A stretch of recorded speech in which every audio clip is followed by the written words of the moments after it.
And it's welcome to Postcard From Poprad on this day that I started it all off wrong. Did you notice that? No, you didn't notice. Oh, well, I won't tell anybody then. Hello, Mr. Banks. Hello. How are you? Sort of okay. You are sounding very different today. It's because it's not me. Who is it then? I don't know. I can't pursue that. I can't go anywhere with that now. No, you can't really, can you? Because you're completely messed up with that. You messed up the blinking joke yourself. What can I say? It's just. Well, no, you should have not pursued it. Really, you should have just sort of glanced over it, and then we wouldn't be in this position having this conversation. What? So it's your fault. Glancing over your mistake is my fault.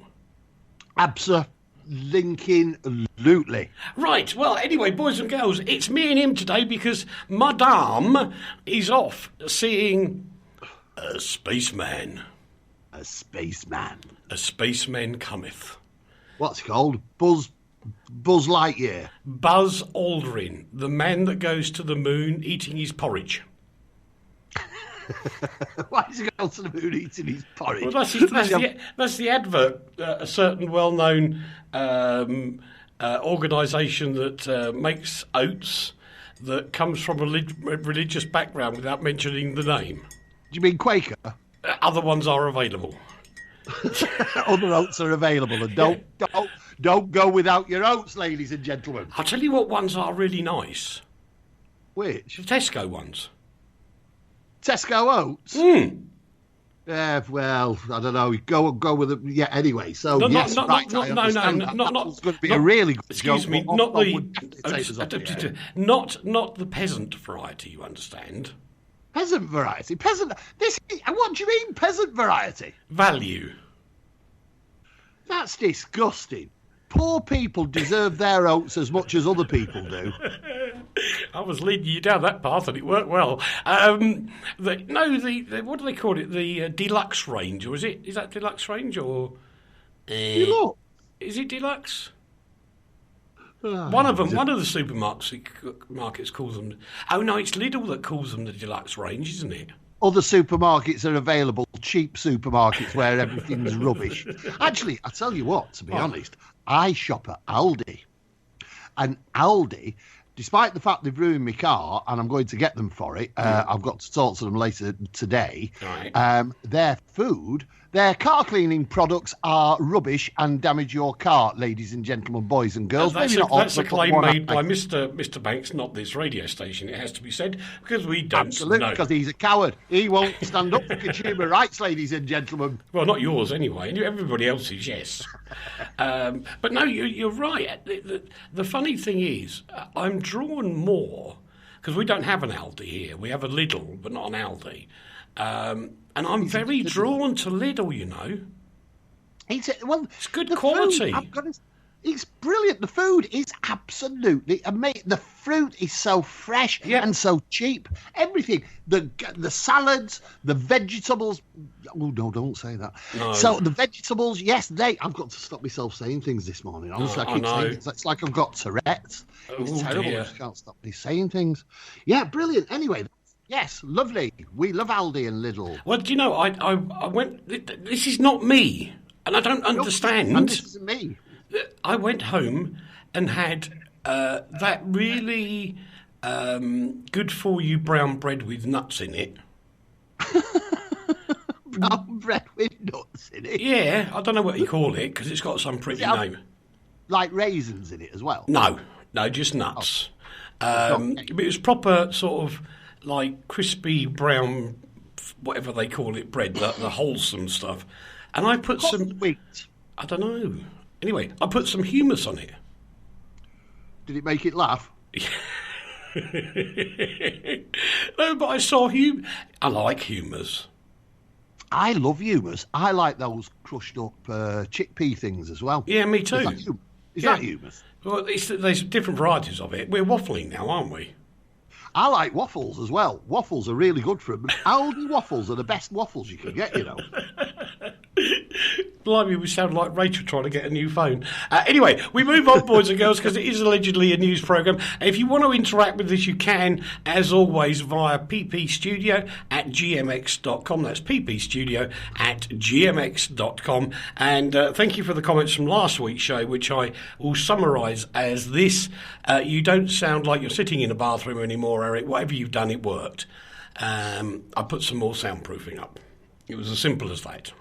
Nothing clever. He has actually done this show from the bathroom, ladies and gentlemen, boys and girls. Probably. Anyway, the boxing world has rallied around good old Frank Bruno after he announces his beloved mum, Lynette, has died at the age of 86. He really did sort of idolise her, really, didn't he?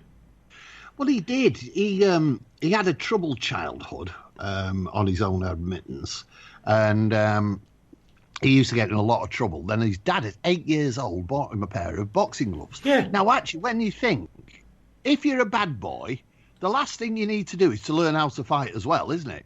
But that's the road. No, there's a lot like that. And this is not a sexist comment, Leigh, and it's not, really is not.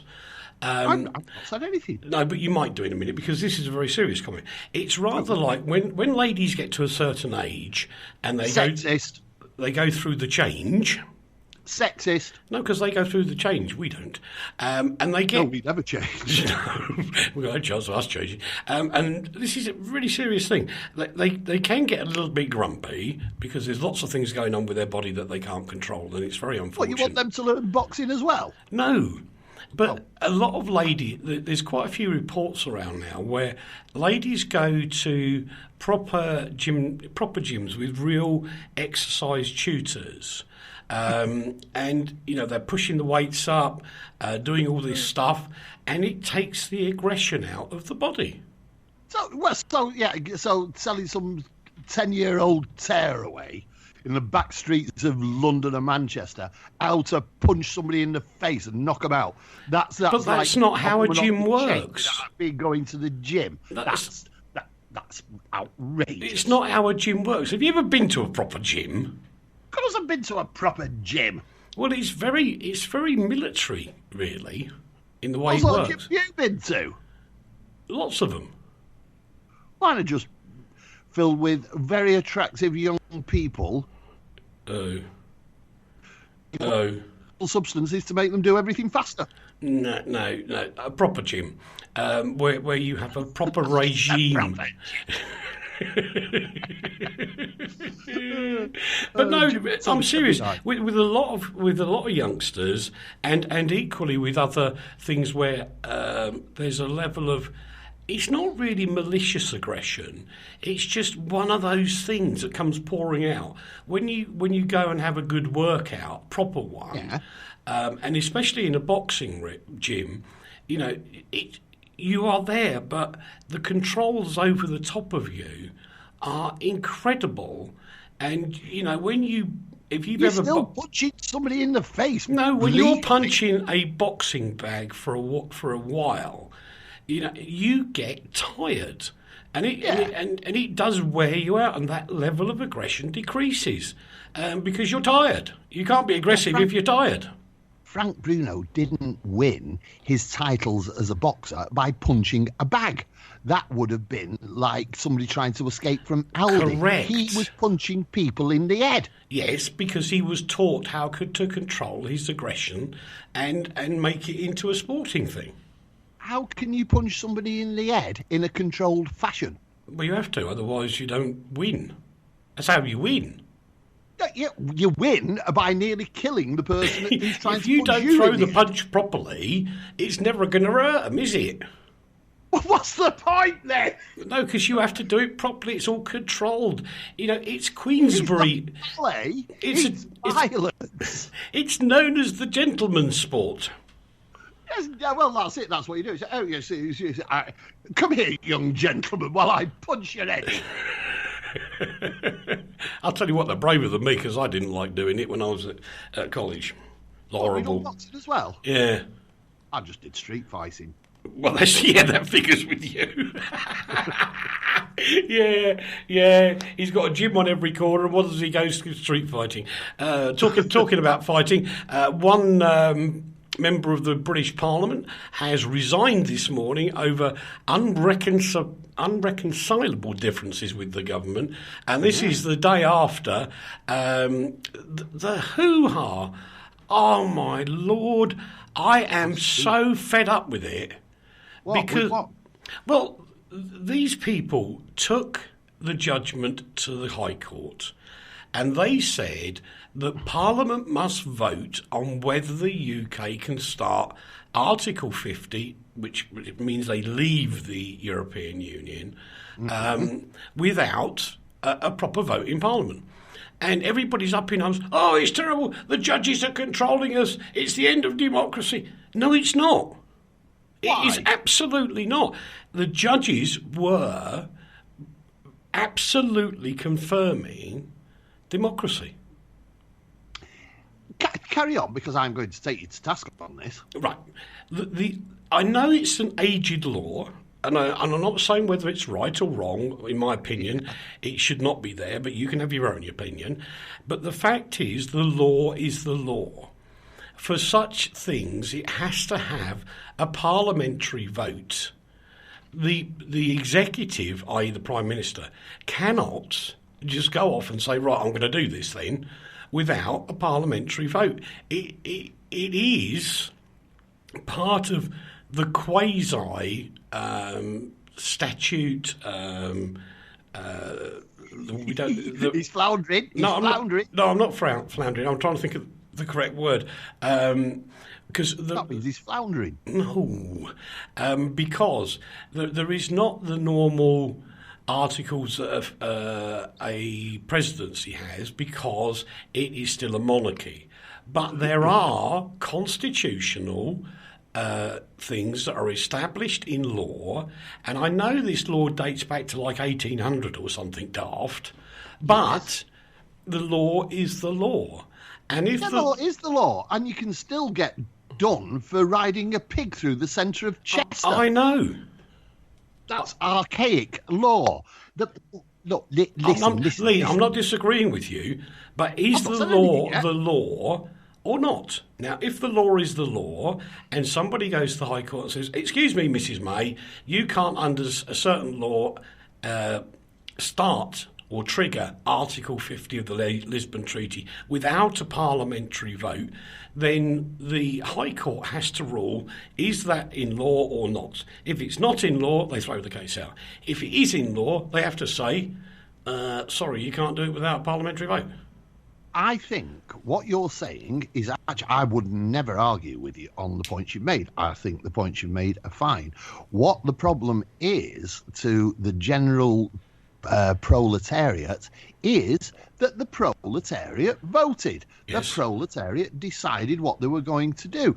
These are the working men and women of Britain. Whether they were right or wrong, they had a right to cast their vote in the direction they wanted. Correct. Then some rich couple, very, very, very rich couple, come along with the fiscal power of their businesses to represent their own views to the High Court. They didn't do it for the betterment of Britain. They didn't do it because they were thinking that there is a law that hasn't been used. I agree.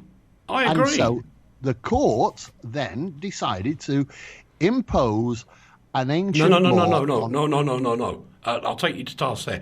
The High Court didn't impose a law. They just said you have to respect a law, and that's different. Subtle difference, maybe. They enacted a law. Yes. They brought into use an ancient law, which in fact is right. But the simple fact is, what is the use now of having the proletariat? Why don't we just let Parliament vote on everything, and we don't have to be bothered? We just don't have to be involved. Well, you normally don't, unless it's within a 5-year term. And then you vote on the past record of that political party, which is exactly how it should be. Which is a dictatorship. It's not. Changes its dictator every 5 years. But the democracy demands that Parliament must make a vote on such issues. And if the democracy demands that, then if you don't do it, you are breaking the law. However, there is a little goof here, because if it is that they'd have got that sorted out before they had the referendum, then this High Court action would never have come up. That's right, absolutely. And you're quite right. The whole thing over Brexit has just been one massive mistake Botch. from beginning to end. Our democracy that voted for us to leave was based on racism and lack of information, and 51% of us voted to leave. 52. So 52. 52. I'm sorry, I forgot about Mrs. Jones down the road. And, But no, Leigh, the thing is, I understand why people are frustrated. I get that. But what I don't understand is when somebody has it very succinctly explained to them, sorry guys, when you made the vote, which you made, you came up with a choice. Now, that choice was not a demand that Parliament act on it, or the executive, as in the Cabinet, act on it. It was an advisory vote. And because of this law, it was purely an advisory vote. Now, where that was wrong is neither side told the poor people that are voting, I don't mean poor in money, I mean the poor guys that went out in whenever it was to vote, they were not told the truth. So both groups, both pro and against, were actually wrong in what they were saying, because neither side actually had the guts to say to people, you are only giving us an advisory view. Not. I don't think anybody knew that. They must have done. I don't think. I think you are crediting our politicians with too much intelligence and too much knowledge. I'm sure there was somebody somewhere who knew and could have spoken out, but they didn't because they don't. Well, yes, but also you have to remember that the law is not necessarily an integral part of democracy. The law is the law, and democracy is democracy. The courts don't act on a democratic in a democratic way simply because they have a jury. That doesn't mean it's a democracy. It's actually one person's decision generally. I know there are other times, but it's one person's decision generally within the court to decide. That is a dictatorship too. And this court has not said, well, this law, yes, it's there. It's a bit of a silly law and it's out of date and will cause chaos and is being imposed on Britain because of two rich people who decided that they could afford to create this situation. They didn't take that. What they did was just willy-nilly say that's it, because it suits what is actually happening, and it's happening all over Britain now. And not in other parts of the world, unfortunately, but in Britain alone, we are losing our right to democracy. It is being taken off us by people in power. Rose is here again. Hello, Rose. Hello. She's always here. Bless her heart. Rose says, if the law is the law, then the law is the law. I agree. Quite right. But then, like I say, there are so many draconian laws that should be changed. I know. If the law is the law, of course it is. Of course it's the law, but it doesn't mean it's right. No, but Leigh, it's as fractious almost as the time, which I remember from, I think it was in the 1970s actually, when we had a lower enforced speed limit. Yeah. And people were complaining, well, I forgot that it's not 70 anymore, it's only 50, so you should let me off. No, sorry, the law is the law. That's right. it. That is not democratic. That is fascistic. It's the law. It's the law. Exactly. And that's that. What about Sharia law? We don't agree with that, but that's law. Not a voted in law.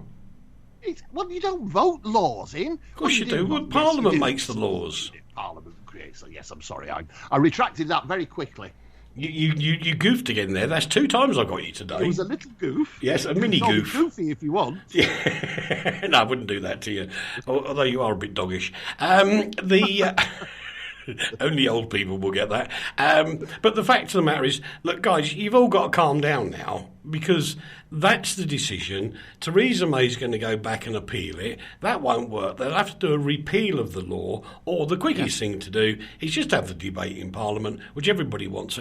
Apart from one thing, which I wish somebody would please give me a logical reason for doing this. And I've listened to a lot of debates in the last 24 hours about it. And they say, but Mrs May should tell us everything she's going to do. No. What numpty ever does that? You don't go in to what is legalised poker. It is like legalised gambling. You're going in to negotiate with another party. You don't tell them what your negotiating points are before you go into the meetings. That's stupid. Well, it's stupid if you are a business, and yes, GB PLC's a business. Exactly, it is a business. But do we want our country to be run in the way that a business is run? Yes. Do we want our country not to be open and honest and straightforward? Do we want it to be opaque and hide behind mirrors and everything? How do you negotiate with somebody when you've laid all your cards out in front of them? Because what you're assuming by not doing that is that the person who you are negotiating with is going to act in a dishonest way and capitalise on what you've shown them. That is where the paucity and dishonesty of our system fails us. Well, are you telling me that if we say you and I now are joint prime ministers, God forbid, and you can't have a joint if you're a prime minister. No, that's true. No, well, no, I'm not going there. Anyway, the fact is, we've decided that all your cars coming in are going to have a 20% tariff. All the cars going out from us are going to be 10% cheaper, so we get more pounds in. And we don't care about your wine and everything, and your cheese and your other foods. And if you put a tariff on them, we'll just block them. Now, if you say that, and I know that's a ridiculous statement, I agree, but the fact is that's what will indirectly happen in one form or another. If you lay those cards out before you get to the table to discuss matters with another party, they know where you're coming from. They know what your objectives are. They know what you're going to do. And the fact is, there's a major problem with this as well. Because once Article 50 is triggered, there becomes a point where the UK is just going to have to leave. Yeah. And if they haven't got what they want at that time, it's tough. It's just tough luck. That's part of negotiating, isn't it? I agree with you, but we shouldn't. Democracy should not be operated as a business. No, but the trouble is, you are a business. Every country is a business. That's why there's the International Monetary Fund to bail people out. Blah blah blah. But what I'm saying is, by all means, say, we want to get fair, we want to look after our business, yada, yada, yada, because that's what we're going to do. But as to the specifics, which is what some people were arguing yesterday, in fact, on one debate, they wanted the specifics of what the UK government is going to say to Europe. And I say to everybody, if that's what you want, you're dead. You've lost it. Do you want to know what the most ludicrous side of this all is? Go on. It's just an amazing thing. If you go to the Consumer Watch Foundation, there's a very, very interesting article about this on there, which says that actually, because of what's happened, do you know who will actually ultimately potentially make the decision on what we do? Yeah, not us. Parliamentarians. No, not us. The people who will make this decision potentially are the European Court of Justice.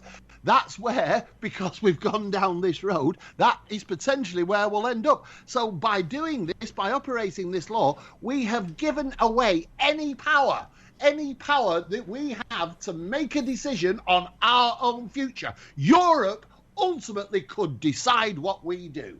And? Well, that's the reason we're leaving, because they decide what we do. But you're in the club right now. What choice do you have? I can know, but if they hadn't operated the law and just let us get on with a bit of democracy, it'd have been fine. Just because two show-offs want to change democracy, that really shouldn't have the effects on our lives that potentially will lead us into a situation where a European Court of Justice will say, this is what you're going to do. We've looked at all the facts. That will never happen. But ultimately, both. I did say potentially. Yeah. Ultimately, every political party that sits in Parliament are equally guilty. All of them, unanimously. Because if any one of them had researched the thing properly, because don't forget, both political parties had people on one side and the other. Therefore, not one of them, checked to make sure that the Article 50 referendum bill that went through Parliament, and it was agreed 6-1, as everybody keeps telling everybody, and I accept that, not one person checked the law properly. Now, I know, because I know, and you can check it as well, that all English law is now available to parliamentarians digitally. All they've got to do is search it. Just type the words in. Yeah, I agree, but I agree with what you've said and what our friend said, that the law is the law. Yes. And that's what we've got to stick with. But unfortunately, the debate has to be about how the law is applied, our democracy. How the law is applied. And the mistake they've made. And should it be applied? Well, no, you get done for jaywalking in England, should you? No. See? Leigh, all they've got to do is repeal that law in Parliament. Once that law is repealed, it's the end of it. Not difficult. Well, yeah, that's right. They could do that, but that again is going to be a mass debate. Which will last for maximum of 24 hours. Job done, finish, get on with it. And it wouldn't, would it? Because what would happen? It would be filibustered. It'd be filibustered out. Because why would it be filibustered out? When 6-1 MPs are voted previously in favour of the referendum. Well, yeah, because things have changed, haven't they? The whole complexion of what the biggest mistake we had was to have a pretend referendum. Correct. And that's what it was. It was a pretend referendum. Correct. And that was a mistake. And what happened was it backfired. Yep. We got what 52% of the country wanted, based on the fact it should have been a 70-30 or something like that. Then it would have been a clear majority. But even then, people didn't have any information. No. People didn't know what they were voting on. Correct. They were voting because of what they perceived as the damage other races coming into our country were doing to us. They voted on open borders. They voted on war. They didn't vote on what really this story is about. And this story is about, we are a democratic country, and we do not wish to be ruled by an undemocratic organisation. Not argue with that. And I think you hit the nail on the head there. Both parts of the campaign, both for and against, both failed to tell the electorate what the truth was. And Absolutely. If either side had told them the truth, the whole thing might have been different. We don't know. But the fact is, if you're not given the truth to work out something within your own mind, how can you make a proper judgment? On that point, boys and girls, we've got to take a break. We'll be back in a couple of secs. From the heart of Europe to the world, this is RTI. This is an appeal that I simply wish I didn't have to make. In this day and age, how is it possible that 1,400 children will die today from dirty water? That children like Elodie have to drink dirty water from rivers and swamps, risking their lives. Right now, you can help save a child's life. Text the word water to 70080 to give WaterAid £3. WaterAid has the expertise to install pipes, pumps and taps that will bring clean water to children at risk. They just need your support. In the next minute, dirty water will kill another child like Elodie. So please, don't wait to save a child's life. Text water to 70080 now to give WaterAid £3. Thank you. If your dream holiday is 2 hours from the UK, perfect for children and teenagers, young couples and the older visitor, ideal for the physically active and for those who just want to unwind, Aqua City is the destination for you. Described by the Travel Channel as the place that will soon be on everybody's lips, be ahead of the crowd and the envy of your friends, but still enjoy a home from home. Come to Aqua City Poprad, the world's leading green resort. From the heart of Europe to the world, RTI. And welcome back to part 2 of Postcard from Poprad. The email has flooded in. The email has flooded in. ppstudio@gmx.com. This is from Joe, who says he's the solicitor. And who am I to argue? Joe says that law is in the statutes. If it's in the statute, the High Court was correct in their findings, and there's nothing else to say on the matter. A good debate, gentlemen, he says. That's very interesting, and actually... He called us gentlemen. He did. Well, exactly. Thank you, Joe. And he's a solicitor. Well... Exactly. No, I agree. It's rather scary. He's right. He's quite right. And we agree that, yes, the law is the law. And you have to operate within the law. Mm-hmm. It doesn't mean it's right. It never does, but the law is the law, and that's the way it goes. Something that's not law, and I kind of gave this a little bit of extra time because I am very passionate about this, and I apologise in advance. The Football Association bosses have said that they will defy FIFA, who mean nothing to me, because they want to ban the Remembrance Day poppy. Now, I emphasise the fact this is the Remembrance Day poppy. Remembrance Day poppy. It is not something issued by government or the monarchy or anybody else. And in actual fact, you have to excuse me for a minute, because this started in the fields in France. It is not a political thing whatsoever. If you go to the horrific battles that took place around Flanders in France, the fields are full of poppies. Mm. It is nothing to do with politics. It is nothing to do with political statements or a country's flag. It's nothing to do with any of them. Furthermore, FIFA said it was a UK thing. Mm. If you care to look on the Consumer Watch Foundation again, the fact is that the Remembrance Day is remembered here in Slovakia as well. Yeah. I have been there, so I'm sorry, FIFA, you're a bunch of imbeciles. You cannot say it's UK. You can argue with Ofcom if you want, but I've got the evidence to prove you're wrong. At the Remembrance Service in Bratislava, the capital city of Slovakia, there were Czechs, English, Slovaks and Americans all wearing poppies. The military were there. There was the military band there. There were ambassadors there. I had the absolute honour, and sadly he's no longer with us now, of meeting a gentleman who was 90 years young at the time. He's sadly now passed. He was proudly wearing his poppy, and very proudly he still has his beret from the Free Army in the Second World War. How on earth can that be an English subject when you've got all those different people from different countries, different faiths, different everything, coming together as one and saying, let's remember the people that gave their lives to enable me and Leigh to be silly on the radio some weeks, and furthermore, to enable FIFA to exist anyway. Well, that's right. And here's a little bit of little-known information to bolster what you're saying in support of you. The red remembrance poppy, right?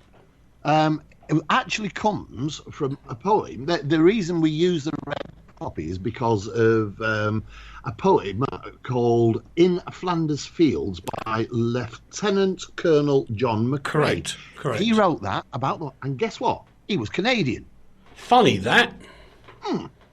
Funny that. So I accept what FIFA are saying in some ways, because I don't think they should be the governing body anyway, because unless they can put their own house in order, I can't see how they can shout at anybody else. But the fact is that they do prohibit political, religious or commercial messages on shirts. Number one, the poppy is not political. No, it cannot be religious, because I've got pictures of Sikhs, Muslims, Roman Catholics, Jews, Church of England, and probably several other faiths as well, all wearing a poppy. So that discounts religious. And the third one is commercial. It is not a commercial message. What the poppies are sold for is for a charity, which is not a commercial message. Therefore, their rules of politics, religion, and commercialism are completely invalid. Completely.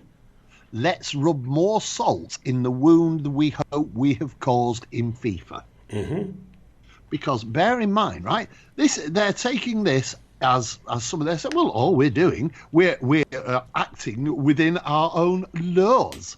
This is the law as far as FIFA is concerned, and that's what we're doing. But it isn't FIFA.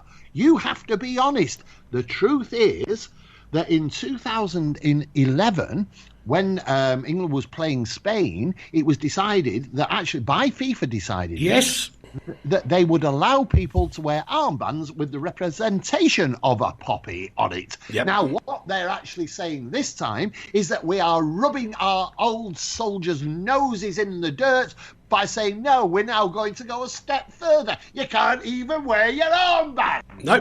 And it's absolutely true that it's not just Britain involved in this. It's Britain, it's even Germany, and we could argue the toss the other way round on that one. But at the 100th anniversary, there were people from opposing sides all laying poppy wreaths in certain places around Europe, and it is a fact that there are so many countries, and if you you only have to look at one or two movies, properly organised historical movies of the Second World War. You know, it was a standing joke. Why did the Poles do so well in the Free RAF? Well, because they just spoke in Polish and got on with it.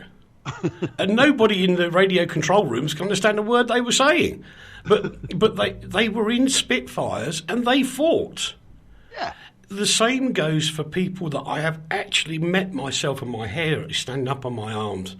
I've met people. He can't stand up on his head. No, that's true. I've met people, as Leigh knows, who have written to me, very humbling, asking if we could get in contact with families that actually rescued them in the Second World War and helped them get back to Switzerland. They were members of the resistance, and they are Slovak, well, they were called Czechoslovaks in those days, like Slovaks and Czechs today. I've met these people, so don't tell me, FIFA, that you're right, because you're absolutely wrong, because I will stand up anywhere you want and say it is not a British symbol. It isn't. It's not a British symbol. It's not a political symbol. And it really, I have no interest in soccer or football or whatever. I don't even know the difference between soccer and football. There is none. It's just an Americanism. Yeah. Well, there you are. But I have an implicit interest in people who fought for our world. Freedom. Yeah, for our freedom. And this, what really annoys me about this is the way that FIFA have turned the screw on the poppy, if you forgive that phraseology. Mm-hmm. They have turned from one point, say, well, all right, we don't like it, but we'll allow you to do this. Next time, 6 years, 5 years down the line, they say, no, we're going further now. That is a direct assault on the memory of our heroes. And I'll tell you what, FIFA, because FIFA do have an option here, they could fine in terms of points by deducting points from Scotland and England in the match, which could actually mean that they didn't qualify for the next World Cup. Now, I'll tell you what, if you do that, the television rights that you think you're going to get in terms of millions of pounds to bolster your coffers to continue your corruption. It ain't going to work. And I'll tell you what, as God is my witness, and whilst I've got breath, I will do everything to say to people, don't watch it and don't buy the sponsorship products. And I will say it. Yeah, absolutely. And I would back you to the hilt with any publication I'm involved in. I will support that view, and we will fight between us. And so sponsors take notice. You sponsor them, we ain't buying it. Yeah. I won't watch it on the TV. So any advertising the TV channels get is going to be worthless. And we will campaign for that. We will, seriously. So FIFA, you're on notice. That is what we will do. And do you know what? We fight like two Rottweilers when we get together like that for some reason. It's not a pretty sight, trust me. Well, if you put together the power of RTI and the power of CW, Consumer Watch Foundation, there is a lot of stuff going on. We already have stories of how things have been changed by the power of our two organisations. Correct. Bromley Council, take note. Anyway, good old Vlado Putin's trying to muddy the waters, I think is the best way to put it, by condemning Europe's handling of migrants. This is another one that needs to put his house in order before he gets on with it. And I feel so badly for the normal citizens of Russia who are suffering, who haven't got food, who haven't got the basic necessities because they haven't got the money. And I think that is absolutely tragic. And it's one of the reasons why I left the story in there, because I wouldn't do normally. But the fact is that, how can somebody go on speaking holier than thou when his own citizens are suffering? And that's terrible. Well, it's more specific than that, though, isn't it, Eric? When you think this is, I quite like Mr. Put It In. That'll teach you. So much of a joke. Your internet's gone wrong as soon as you mentioned his name. Well, he's the simple fact is that he actually is a joke, a very dangerous joke, very, very frightening and potentially dangerous joke. Mm-hmm. But while he's going on in his holier-than-thou ways about the fact that children have been abandoned, he's quite right. What he's saying is right. He's right. But also what he's ignoring is the amount of child abuse that goes on in Russia itself. Exactly. His country is more abusive than children and almost the rest of the world put together. The sex industry is appalling. Absolutely. And it's not even that. It's just there are campaigns all over Russia to end child abuse, child prostitution, drug taking amongst children, alcoholism amongst children. Why don't you sort your own house out, Mr. Put It In, before you start interfering here? Absolutely. Oh, you want to frighten us? Well, we ain't scared of you. No. I have to confess the next story about Sir Philip Green, I don't understand the details properly. No. And I genuinely don't. But Sir Philip Green did actually say, and it's his fault, he said it, that he would help sort out the pension problem with the failed BHS group. Now he's negotiating and people are jumping up and down. But what I don't understand is whether or not, so Sir Philip, this is giving you a bit of leeway. I don't understand. Phone us up, Philip. Yeah, that'd be good. That'd be quite funny, actually. Because I don't understand the terms of the sale. Now, if the terms of the sale to this other group included them taking over the debts of the BHS pension fund, then Sir Philip has nothing to do, and he doesn't. Morally, I accept there could be a moral issue there, but from a legal point of view, and we've been banging on about legality all day today. And the law's the law. The law's the law. He may not have any reason to do anything. Now, I would hope that Sir Philip will help out, and there are already, we have to be a bit careful with this one, because there are already potential, I use the word potential, legal cases against him and his family and other companies over the matter itself. But for goodness sake, somebody should have got in there a long time ago, because, you know, if there was that many millions lost, was the business viable all those years ago? Well, also, what actually happened to the pension money? Nobody's ever talked about that. No. Nobody's actually said, this is what happened to this pension money. Well, a lot of companies do use pension funds when they get a tiny shortfall. So, and what about my friend, Sir Robert Maxwell? Yes. Of Maxwell House fame. Do you know, he took over a building for the Daily Mirror in Manchester and called it Maxwell House. Ha, ha, ha, ha. That's the truth. That's true. It? Yeah, honestly, he called it Maxwell House. Was he coffeeing when he said it? Well, he ended up in a watery coffin. Very much so, yeah, with his yacht. But so I don't know who's right and who's wrong on this one, and I think we need to go. And, actually, I'm going to go and have a little bit of a look at this story and see if I can't get to the bottom of it myself. I have as well, because I don't know what happened to this money, and the crux of this matter is what happened to the money. Exactly. Anyway, I will now compose myself. Dramatic. This is not. Don't you making me laugh, because I know what's going. A patient has been seriously burnt after she broke wind during an operation in a Tokyo hospital. I've got this thing going through my brain which we cannot play at this time of the day, but it's to do with Armageddon. Armageddon burned down the... No, it's to do with some idiot putting an animal in his back passage many years ago. What's the song about that? No, it's actually a real news story as well. I've got the recording of it from the American news guys. It's hysterical. But this is one of the dangers of any kind of medical service. Yeah, this guy was using having an operation. He was using a laser. And, of course, if you trump in front of a laser, it's going to go baboom, isn't it? And there was a baboon there as well. Baboon. Oh, dear. Anyway, the good news is that the lady was okay. That's the good news. Yes. It hurt a bit, though. If anybody's understanding any of this story, you're the better man than I am. Broadband is set to look a bit more expensive, but... why is that a good thing, Leigh? What, the broadband's set to look a lot more expensive? Yeah. Why it's good news here.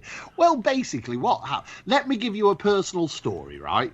We get really cheap broadband where we are, which is probably why it's so rubbish. Yeah. But it costs... I can't remember how much it costs, but say it costs us £13 a month. Right. But because of all the other things that are connected to it that we have to have... to make sure to get this cheap broadband, it actually costs us in the region of between £50 and £60 a month. Right. Now, what is actually going to happen now, the companies have been told that they're going to have to be more honest and straightforward and tell us exactly what we're going to get for our money. Now, isn't that a strange thing for people to actually in actual fact, it's quite interesting how... and I don't know if anybody's noticed this or whether it's come to pass in the newspapers or whatever, but in so many areas, and this is something that Leigh and I know, so I'll minimise the story in case I've told it before. A very good friend of ours was really struggling with broadband in his house, and he needed some kind of good internet connection as a businessman. And the internet connection speed, oh my Lord, they were embarrassing when I got there. And by pure chance, I overheard a conversation on another mobile phone while I was talking to somebody else. And I went, whoa, stop! Hold the presses. And it just so happened I was in the UK the following week, and I said, will you please go and get me these items? And they went, right. I said, just do it. And I suppose I had that tone of voice which they didn't argue with me, and they just did it.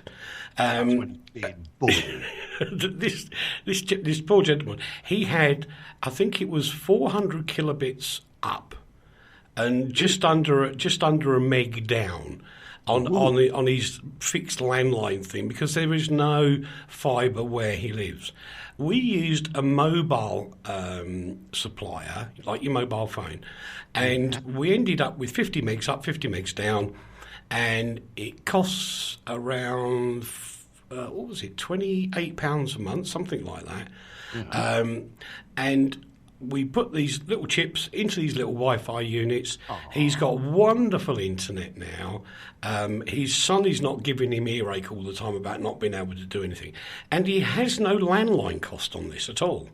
That's the beauty, isn't it? Yes. That's the beauty of this. Why can't I have that? You could do, but we'd need to check your address first. My address? Yes. I don't wear a dress. Well, I've seen you and you do.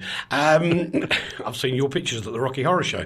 The fact is we would need to look at, and everybody can do this, if you go onto the Ofcom website, there is actually a postcode checker, if you like, yes, for mobile connections.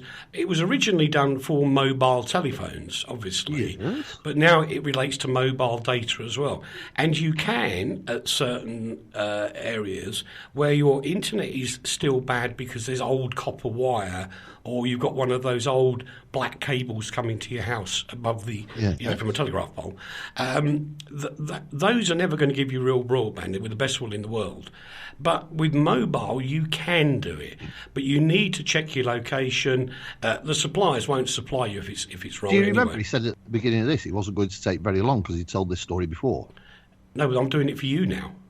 No, well, let me tell the ladies and gentlemen, the boys and girls and everybody else, a true story about my internet. Like, Mr. Wiltsher has been very upset over the past few weeks about my the performance of my internet, yes, as probably the regular listeners will know. It's turned me into that bloke of the wheel tappers and shunters thing. What's it called? Yes. Yeah, like that. That's how I talk on there. Everybody thinks I've got an impediment. I haven't. My internet has got an impediment. So he goes and does this thing for this very nice man, and amends it by giving him some chips. What do I get?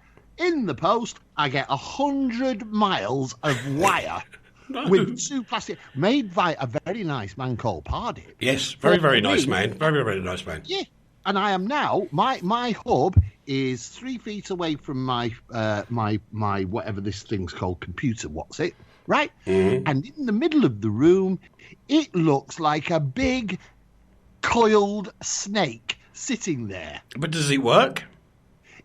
You have to tell me if it works. Boys and girls, does it work? Pause for the responses. It does. Thank you. I got that response as well. Thank you. Yeah, right. So it does work properly. It does. It made a difference. But he gets loads of chips. I just get a big snake. No, because you said you wanted to put your studio in another room. Don't you tell fibbers. If I had chips, I'd have snake and chips. Oh, dear. But it is worthwhile looking up, boys and girls, to see whether you actually don't necessarily need a landline and pay the rental on a landline for your internet. You don't have to. I'd like to say congratulations to Leigh Williams very quickly for handing out... This is Leigh Williams of RTI fame, who lives in the UK. He was asked, requested, delivered, invited to go to Nashville. To the Country Music Awards, and you can see on his Facebook page he's very proudly standing there with Dolly Parton. Dolly won the Willie Nelson Lifetime Achievement Award, and didn't she look good? She does look good, doesn't she? Flipping she always heck. Looks good. I know. Why don't I look as good as her? Well, because A, you're not female. That's true. And B, you're not blonde, and True. C, you don't have millions and millions and millions of pounds to spend on yourself. True. Anyway, congratulations to Leigh Williams for actually being the guy that's taken actually gone from the UK back to Nashville to present the trophies. What an amazing situation. Absolutely brilliant. We've got time for just a couple of more stories because we really are running out of time. Sorry, very, very, very sorry about this. There's been lots in the news this week, and also Leigh's written about it. Can your kettle break the internet? and the fact is, technically, it could. It is possible. He's agreed with me, finally. I've written something on technical matters and I'm right. Technically, it could. However... It's not technically correct. However... That's the equivalent to the law. What they're not telling people is it's very simple to protect your house with a really good firewall that in actual fact costs you very little. It will probably last you your lifetime as long as you just keep updating it.